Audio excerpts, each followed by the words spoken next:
Everybody's heading for Woolworth and Woolco to get set for Halloween. There's Star Wars costumes like Darth Vader and C-3PO. Superheroes like Spider-Man, Wonder Woman and Batman. There's the Shogun Warrior and many more, all at bare bones prices. Only $1.97 to $3.99. And wrapped candy of every kind to cheer any spirit. All at the favorite Halloween haunts, Woolworth and Woolco.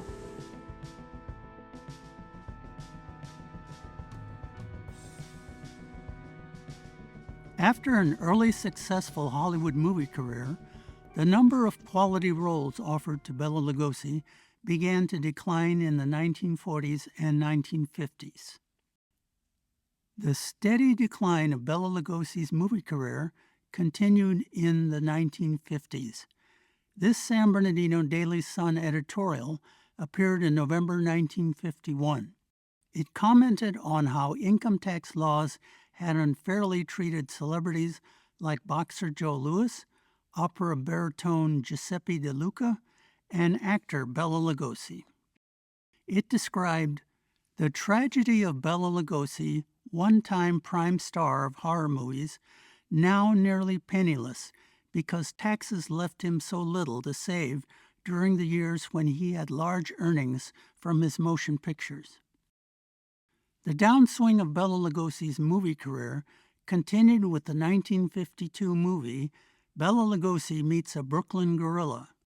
It was a minor studio B-movie with Lugosi sharing screen time with a nightclub comedy team of Dean Martin and Jerry Lewis impersonators, Ramona the Chimp, and an actor in a gorilla suit. At this low point of his career, Bela Lugosi crossed paths with fledgling filmmaker Edward D. Wood, Jr. Wood wrote, directed, and starred in a 1953 sex-change exploitation film originally titled I Changed My Sex. Wood secured the services of Lugosi for the film. The film was eventually released as Glenn or Glenda in 1953. It has been described as a docudrama about cross-dressing and transvestism. It was reportedly semi-autobiographical in nature because writer, director, actor Ed Wood himself was a cross-dresser. Wood described Bela Lugosi's role in the film as an all-powerful science god figure. July 1953 saw the end of the 20-year marriage of Lillian and Bela Lugosi. Of her husband, Lillian revealed, "He kept me under his thumb 24 hours a day. He checked up on me when I went to the dentist's office. He charged me with infidelity." To earn additional income, Bela Lugosi began booking personal appearances, like this New Year's Eve show at the West Coast Theater in downtown San Bernardino. 5 movies were exhibited for the admission price of 50 cents. Lugosi was the guest host and gave out autographed photos to the attendees of these all-night movies. In a photo taken that night, it can be seen that Lugosi appeared in full Dracula attire. Appearing with him were his Glenn and Glenda co-stars, Dolores Fuller and Ed Wood. Bela Lugosi's next project with Ed Wood was the 1955 self-proclaimed shocker, Bride of the Monster. The poster for the movie claimed that the film was more horrifying than Dracula or Frankenstein. In April 1955, Bela Lugosi went public with his chronic abuse of narcotics. He requested to be committed to a California state hospital to cure him of his addictions. In the article, Lugosi's former wife Lillian claimed that at the time of their 1953 divorce, their only assets were an automobile, a few Lake Elsinore lots, and an insurance policy on Lugosi's life. By July of 1955, Bela Lugosi claimed he was cured of his drug habit.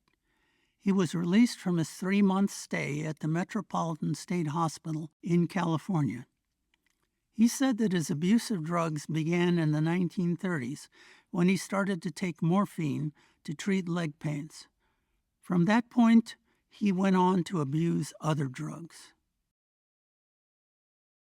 Parade magazine appeared every Sunday as a supplement to the San Bernardino Sun-Telegram newspaper. In the August 12, 1956 issue, an interview with Bela Lugosi appeared.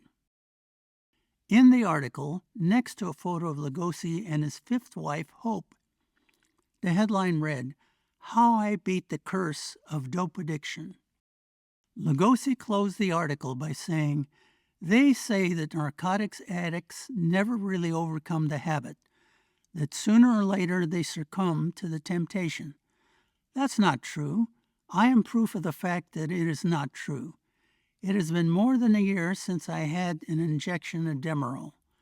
Not once since I left the hospital have I had that awful craving for narcotics."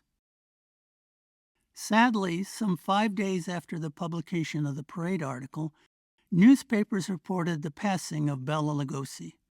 The coroner's office attributed his death to a heart attack.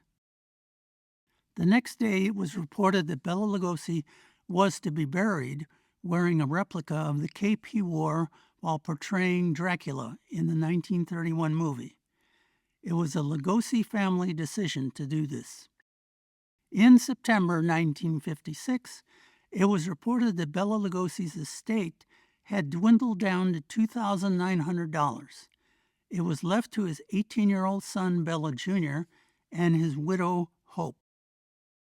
But the passing of Bela Lugosi did not mean the end of his collaboration with producer-director Ed Wood. The filmmaker had a few minutes of 16mm silent test film footage of Lugosi. Wood surrounded it with new footage to create Plan 9 from Outer Space. A number of critics have called it the worst movie ever made. But Bela Lugosi's portrayal of the Dracula character never really strayed far from the public's consciousness. In the 1950s and 60s, the Dracula film became a staple of local TV late-night horror movie programs. In the IE, the 1964 Colton High junior class presented their version of the 1927 Broadway play, no doubt heavily influenced by Lugosi's portrayal of Count Dracula. 30 years later, producer-director Tim Burton released a biopic about the career of Ed Wood and his work with Bela Lugosi. The 1994 film won 2 Academy Awards. The movie featured Martin Landau as Bela Lugosi, Sarah Jessica Parker as Dolores Fuller, and Johnny Depp as Ed Wood. And so, almost 40 years after the passing of Bela Lugosi, the Tim Burton movie revived the public's interest in the careers of both Bela Lugosi and Ed Wood. Lugosi's final resting place is at the Holy Cross Cemetery in Culver City, California. White on white, translucent black capes, back on the rack.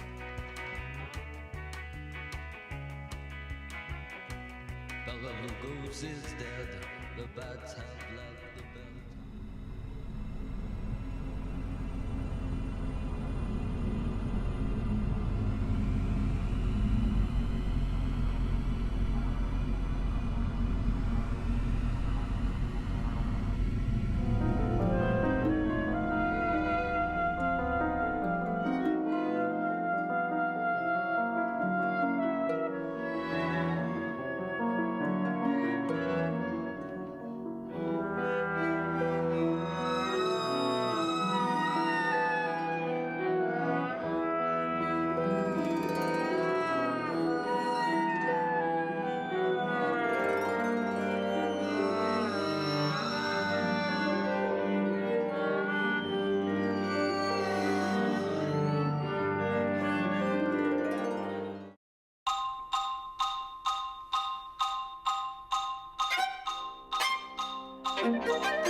Hello, welcome back to my shelf. Just like last time, I'm going to grab a few samples from here to share with you. We're in the other part of our lo-fi studios, which is my house, and my albums are over there, and then behind me is sort of this place where I have a rotating set of the arts, multimedia, that I pull from to get ideas. So since it's getting towards Halloween, I was going to start with Stephen King's Dance Macabre. It's a really great picture there. Nice beard. Of his essays about just the nature of horror and how it plays out culturally through America, starting back with the radio. It actually starts with him in 1957, but he's watching Earth versus the Flying Saucers, and he says that was his first true terror as a kid. And he moves through the radio on into film and through literature. One particular area I like is when he talks about other horror writers, but zeroes in on Shirley Jackson and The Haunting of Hill House, and talks about that first paragraph. The way that book starts off is he believes it's the most terrorizing paragraph that started any American novel, and it is. You buy the book and read the paragraph at least. He also goes through scariest films ever made. So let me just list some of the ones to see if you agree. And they're not a bunch of slasher things. These are things of true terror. He's got Wait Until Dark. Think about that one. Halloween, Psycho, Coma, Looking for Mr. Goodbar, Alien, The Haunting, Midnight Express, The Bad Seed, Night of the Hunter. If you haven't seen that Robert Mitchum movie, it's him at his just pure scary best. Night Watch, Night of the Living Dead, George Romero, How Can You Lose? The Birds, Dementia 13, Whatever Happened to Baby Jane, I Bury the Living, Macabre, The Man with the X-Ray Eyes. I remember Ray Milland. That was just a spooky, especially when he takes his glasses off at the end. He's got a marble-like eyes. The Omen, Deliverance. But his book is dedicated to what terror really means. So just get the book and read it, because it's fascinating. Another sort of cultural history piece. This is by Susan Tyler Hitchcock. He's got a lot of Frankenstein going on here.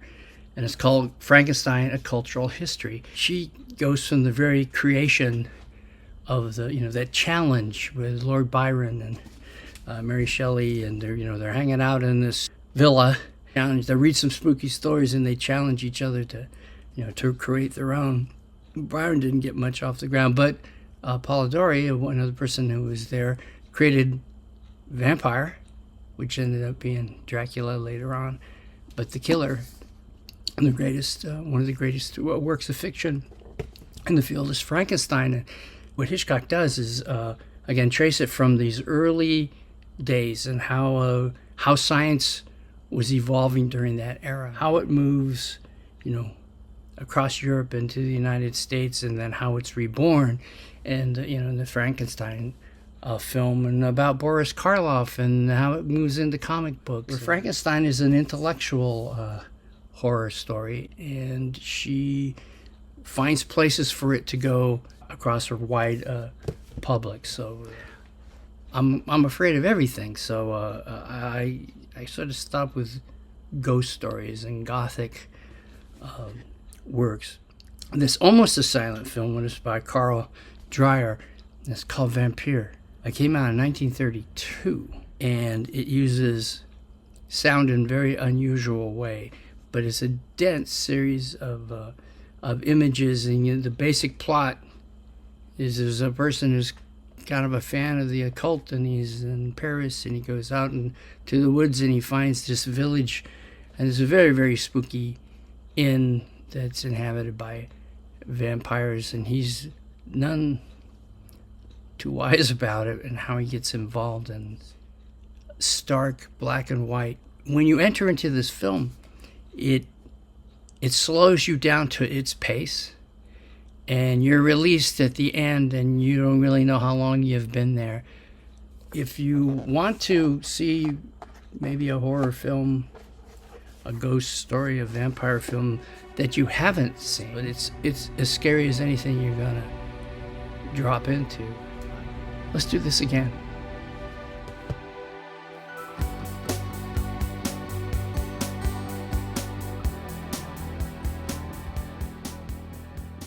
So now, let's start off our traditional Halloween show with our Hobgoblin Parade. Music, Professor!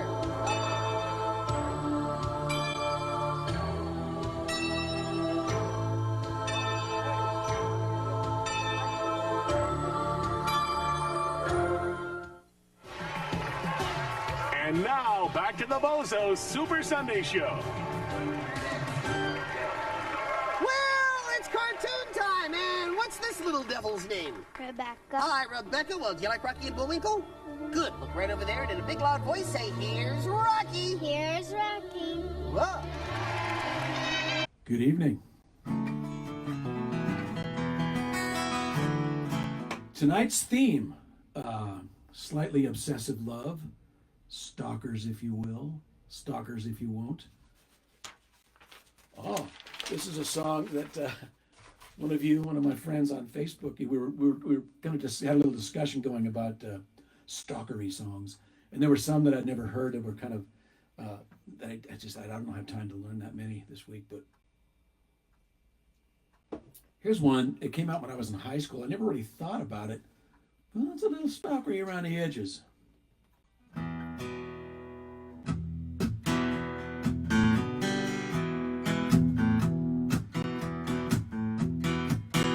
I can see her looking back in her satin dress, and her won't let you do what you don't confess.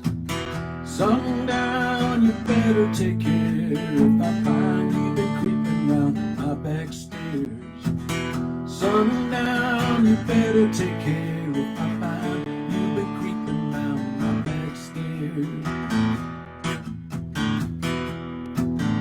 She's been looking like a queen in a sailor's dream, and she don't always say what she really means.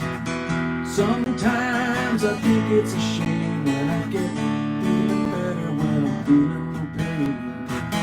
Sometimes I think it's a shame when I get feeling better when I'm feeling no pain. I can picture every move that a man could make. Getting lost in a love is your first mistake. Sundown, you better take care if I find you been creeping round my back stairs. Yeah, sometimes I think it's a sin when I feel like I'm winning when I'm losing again.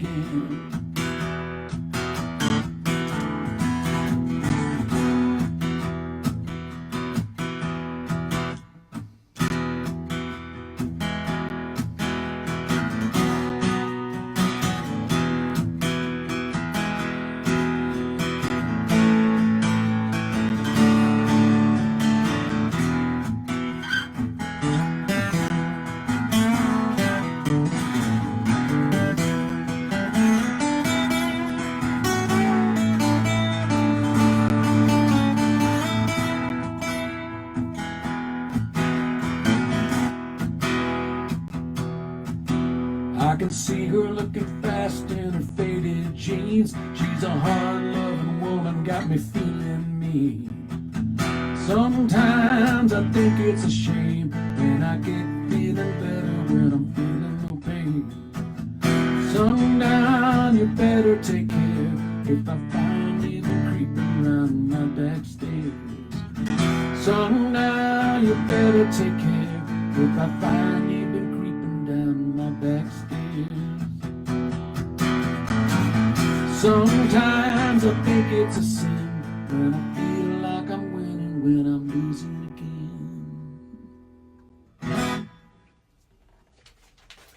Yeah, Gordon Lightfoot. Two song.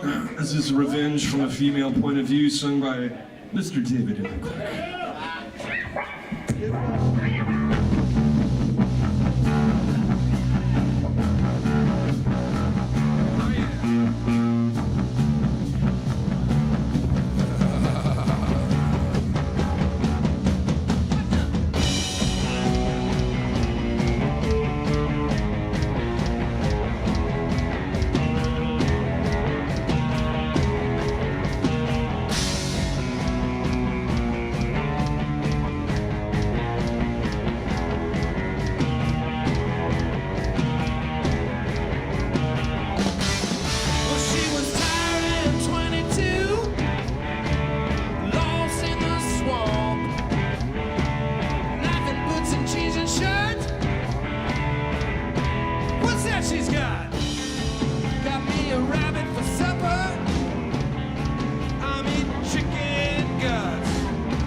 say run from the voodoo house. Chased a little cutie coo all across the bayou. They're putting a lot of men in prison for the things I want to do.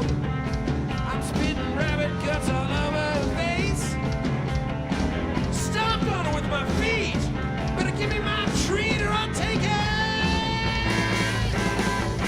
Voodoo vengeance. Voodoo death. Squeaking rats, they run from the voodoo house.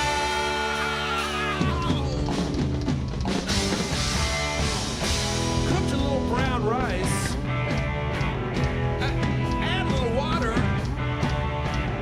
Stirred in some ground glass. That was her vengeance. That old can hear me cry for mercy. I'm lost in the swamp. I'm laying in bed. I'm covered in blood. Vengeance. Vengeance. Voodoo death. Squeaking rats, they run from the voodoo house.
Sail, I can open the gates to heaven or hell.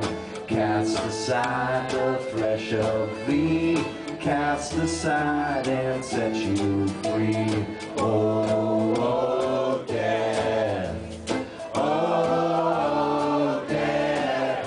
Can't you spare me over till another year? Oh,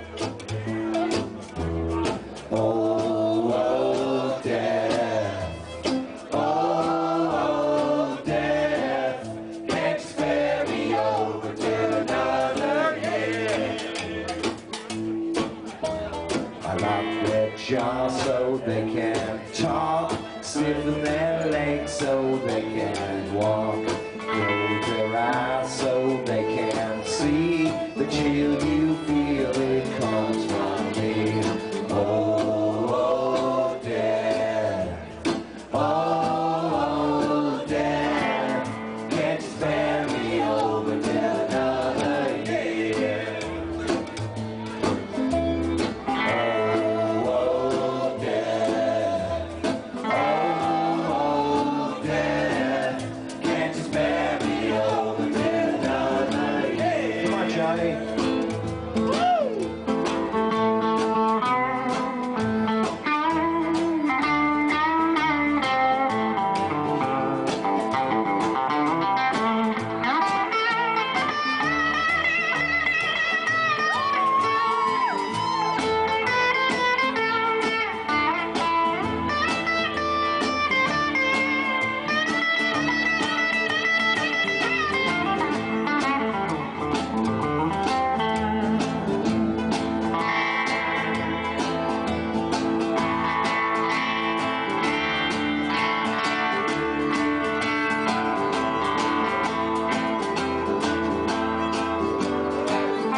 there will come a time when I get weary.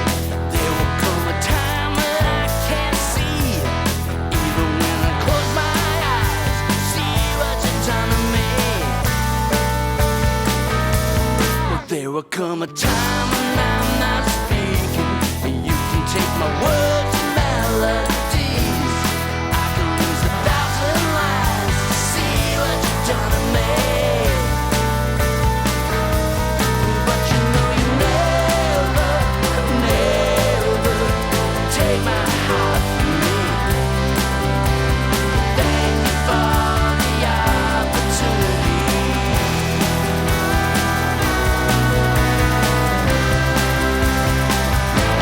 Well, there will come a time when I get angry.